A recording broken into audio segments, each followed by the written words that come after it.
Chairman, Your Honors, good afternoon. My name is Maria Regina Reyes, and I'm the head of the News Division of ABS-CBN Corporation. Marami po tayong nakilalang mga kababayan natin mula sa iba't ibang bahagi ng lipunan, dala ng iba't ibang sitwasyon. Nariyan ang mag-asawang Ronnie at Marge na kapwa may kapansanan at nawalan ng trabaho dahil sa COVID-19. Hindi rin malilimutan ng marami sila Leonardo at Joey at mga kasamahan nilang manggagawa na stranded noong lockdown at nagsikap maglakad mula Parañaque pauwi sa mga pamilya nila sa probinsya. Noong kasagsagan ng giyera sa Marawi, nakilala natin si Corporal Jose Estorion na nasugatan sa pakikidigma pero agad na bumalik sa labanan sa kagustuhang tuparin ang sinumpaang tungkulin sa bayan. Marami pa pong mamamayang tulad nila ang naging bahagi ng aming pagbabalita. Naging inspirasyon para sa marami sa atin na magbigay ng tulong at umaksyon para sa ikabubuti ng nakararami. Nais ko po sana ngayon bigyan ng diin ang paglilingkod o serbisyo na sinisikap naming ihatid sa publiko. Ito po yung journalism as public service. Every reporter, writer, producer, anchor, every editor in the newsroom knows that what we do is not just a job. It is a response to a call to tell the truth and work for a cause greater than ourselves. Ang paglalahad ng katotohanan at paglilingkod sa bayan ang layunin ng bawat mamamayan, ng bawat mamamahayag. The very nature of journalism, of truth-telling, is public service.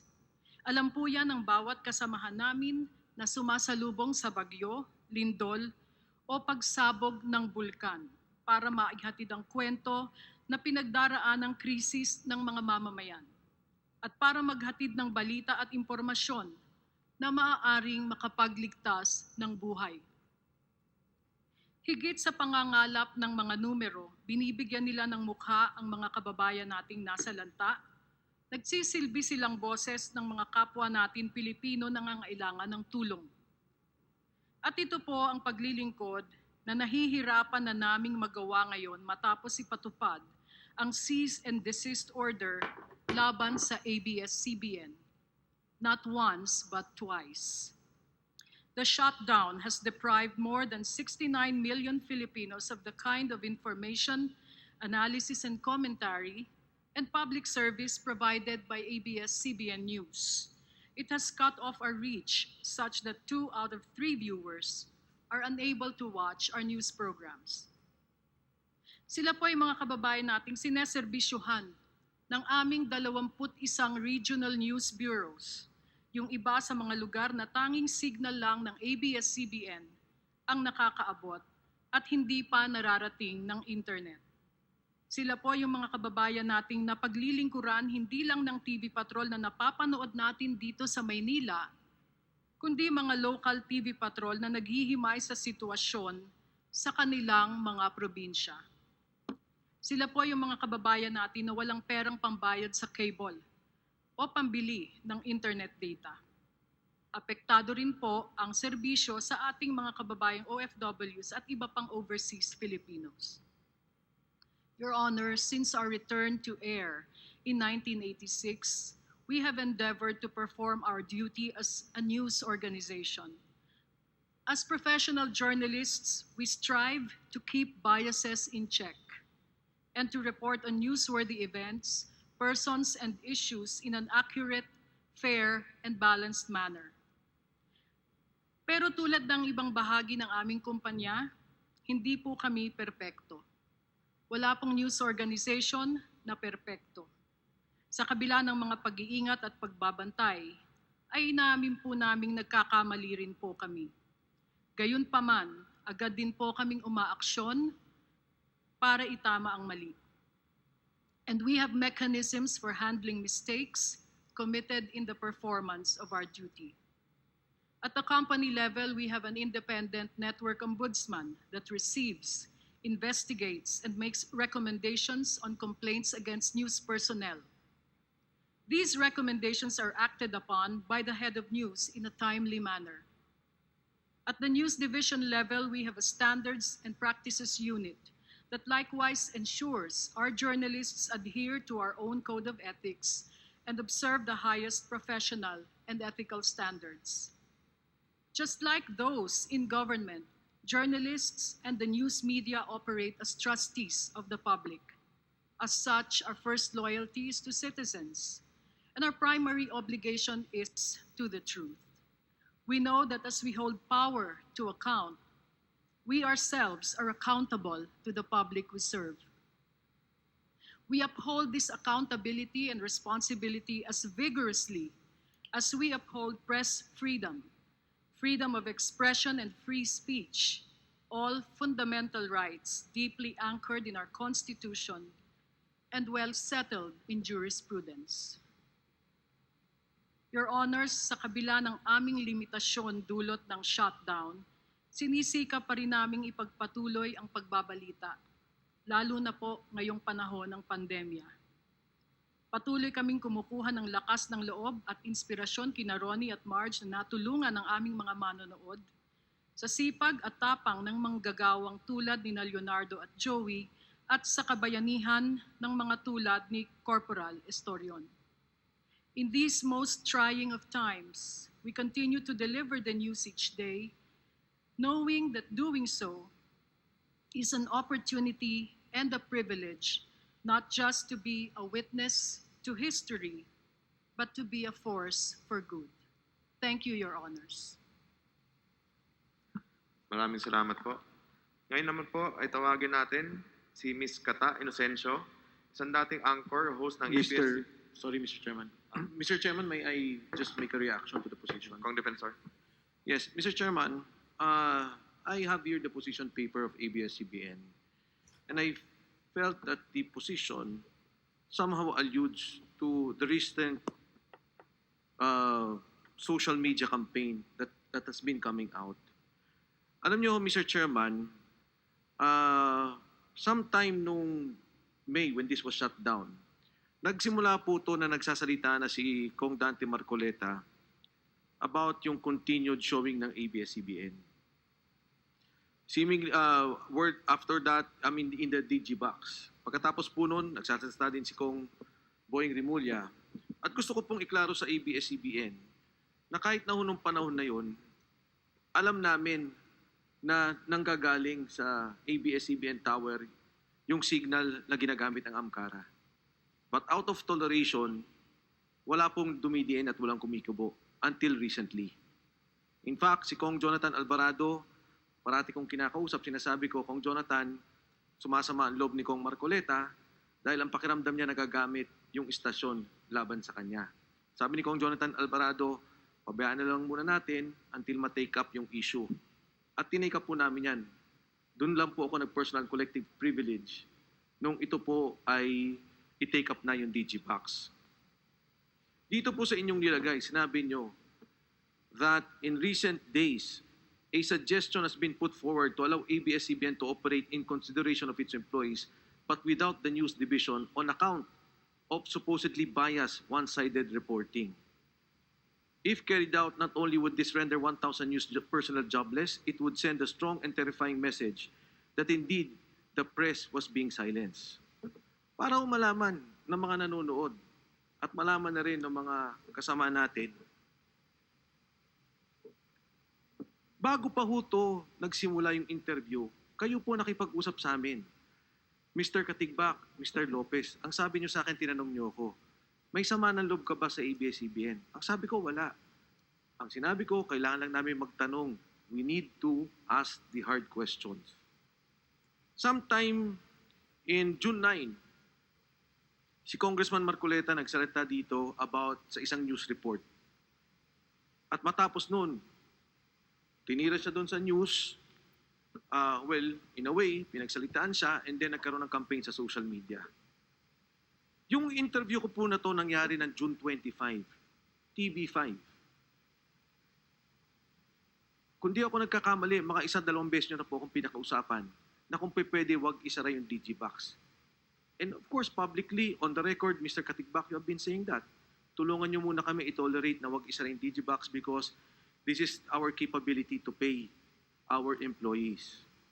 Ang sabi ko dun sa show na yun, sa June 25, sana umabot tayo sa isang sitwasyon na temporarily, baka naman pwede dahil nga nagre-reklamo si Congressman Dante Marcoleta, Congressman Boying Rimulya, siguro wala na muna yung sa News and Public Affairs Division, not to silence the News and Public Affairs Division, but to allow the digibox to continue para sa inyong pabor na makalma ko yung aking mga kasama na huwag ipasara ang digibox out of toleration nang hindi mawala ng trabaho ang mga tao. Ma'am Cory Vidanes, after that hearing, before the hearing of the digibox, kinausap nyo rin ako. Inahadal. Sabi niya, tulungan niya naman sana, wag naman ipitin yung digibox. And now you come up with this position saying that I am saying that to close the News and Public Affairs Division. Hindi ko na po ito inopen dito sa committee to dahil sa palagay ko naman baka kampanya lang. And then yung Ma'am Cory, sinabi niyo po sa akin, yung Kapamilya Online World is not ABS-CBN. Pinaliwanag niyo po sa akin nung nagkatayo tayo dahil binanggit ko sa inyo, ma'am, ba't ako tinira ng ganun? Parang mali naman. But now coming from ABS-CBN, saying this thing, nagugulat po ako. You can watch that very same show. Ang sinabi ko po noon, habang nag-hearing, sabi ko wala nang franchise eh. Digibox ang ginagamit and out of toleration, we're allowing it. Pero habang nag-hearing, sabi ko, sana mapayagan na lang muna yung ibang shows. You know, Mr. Chairman, I didn't want to speak on these biases, but for ABS-CBN to take this official position, I take offense, Mr. Chairman. Wala akong sinabing ganito. Wala akong sinasabing sa pagbigay ng prangkisa nyo, wag magkaroon ng News and Public Affairs. I never said that. I never said that in allowing the digibox in the future that you take it away. Ang sinasabi ko po at that time, dahil na rin sa pakiusap nyo, sa marami nating pag-uusap dito, out of toleration, sana mapagbigyan. And that's on the record, may video po yun. I-check nyo po. That was a June 25 showing. So Mr. Chairman, again, you speak about all these things about being the news and all that, but you believe your own propaganda. You're coming out with your own propaganda. And in this case, because of the franchise, you are hitting the very same people asking the hard questions. It may not be, in effect, sasabihin ng iba, baka personal nyo, nagagalit kayo. Hindi ho eh, dahil yung mga nagsasalita dito, doon sa prangkisa, ang siya ding tinitira. Doon sa mga iba-ibang social media platforms, at maging doon sa inyong mga news division, which was aired not by me, but my colleagues here. So, Mr. Chairman, again, I hope ABS-CBN can reply to this. Where did you get the idea that I was saying, or that did refer to me, but this is about me, that to take away the news division on account of supposedly biased and one-sided reporting. Mr. Chairman, huli na lang po. Ang tagal ko na sa politika. At lahat po ng salitang masama, tinanggap ko na. Hindi lang ho ngayon, noon pa. Hindi po ako nagalit kahit kailan. Hindi po ako nagre-react violently kahit kailan, maging sa politika ko sa distrito at maging sa media. Alam po ng mga media personalities yan, not only of ABS-CBN, pati ng ibang channels. Hindi tanggap ko po na dahil sa trabaho namin, pagsasalitain kami masama. Minumura po kami. Kuminsan po, sometimes they wish us death. And they say that in the different media platforms. Pero yun po itanggap ko. At hindi ako nagreklamo at never ako nag-file ng kahit anong kaso, kahit sa kaninong broadcaster o kaninong manunlat. Thank you, Mr. Chairman. Maraming salamat, Congressman Mike Defensor. At bago po natin pasagutin ang ABS-CBN, ikwento ko lang po sa inyo na nung huli po natin na hearing, kinausap ko si Congressman Mike Defensor. Sabi ko sa kanya, Kong Mike, magpapalista ka ba about media bias ng ABS-CBN? Ang sabi niya sa akin, Chairman, wala naman akong issue sa ABS-CBN. Yan po ay totoo niya sinabi sa akin. Ang sabi niya, wala naman akong issue sa ABS-CBN pagdating sa bias. Baka yung mga kasama natin ang may sasabihin. Kaya ako po personal, nagulat ako at meron palang magiging issue si Kong Defensor Santiago ngayong araw na ito tungkol po mismo doon sa position paper na kayo po ang nagpasa. Sana po ito po naman ay payong makatao po mula sa isa sa mga chairman ng joint committee ito na maging maingat po sana tayo sa ating pagpasa ng posisyon, lalong-lalo na po kung ibabaon po natin yung sarili natin sa hukay kasi pakiramdam ko po ay imbis na kayo ay magkaroon ng ilang kaibigan dito sa committee ito ay magbabawas pa. Ano po? Sa lahat naman po ng ating mga kasama, siyempre hinihiling po natin na sana sa panahong ito, lalong-lalo na patating tayo sa ending ng ating joint hearings, ay sana po ay maging kalmado tayo at taliwas po sa pag-uusapan natin ngayon na tungkol sa media bias, ay sana po iwasan nating maging bias about dun sa usapin ng prangkisa ng ABS-CBN at ipagpatuloy po sana natin ang paggalang sa bawat isa. Ngayon po ay papayagan po namin na sumagot po ang ABS-CBN patungkol po doon sa pahayag ni Congressman Mike Defensor. Mr. Chair, Yes, Congresswoman Bayalago. can we ask the COMSEC to provide us a copy of the petition paper of ABS-CBN? Position paper po. Opo. Okay, thank you. The committee secretariat is hereby directed to give all members the position paper of ABS-CBN. Kung Mickey, umaapila si COMSEC na i-distribute na daw po. Pakibuklat po yung inyong mga papeles. Or sa email. Personal na lang po, COMSEC. Personal mo na lang pong iabot sa ating mga kasama. ABS-CBN, meron po ba kayong maisasagot doon sa pahayag ni Congressman Defensor Santiago? Mr. Chair, may I reply? We note the sentiments. We note the sentiments of the Honorable Congressman Defensor. Wala naman po kaming masasabi pa. Mr. Chairman, Mr. Chairman, gusto ko lang pong linawin Yes, Congressman Defensor. na ito po'y position paper po ninyo. Na dalawa lang po yan. It's either kayo nagsasabi ng totoo or ako yung nagsasabi ng totoo. But this is a position paper of ABS-CBN. And, you know, to say that you just note of what I said, when in fact, you refer to a certain situation na sinasabi nyo may nagsabi na to operate in considerance of its employees without the news division, masyado pong mabigat ang ganitong akusasyon. Ibig sabihin po ba, gumawa kayo ng position paper without watching what came out, without checking, hindi nyo po na-check kung ano po yung mismong sinabi doon sa programa at ang konteksto ng pinagsabihan na to? Kasi kung ganun po talaga, mauwi po tayo sa ganung sitwasyon na ako sinasabi ko, kasinungalingan po itong nakalagay dito sa position paper ninyo at hindi po tama ang naging batayan nito. Thank you, Mr. Chairman.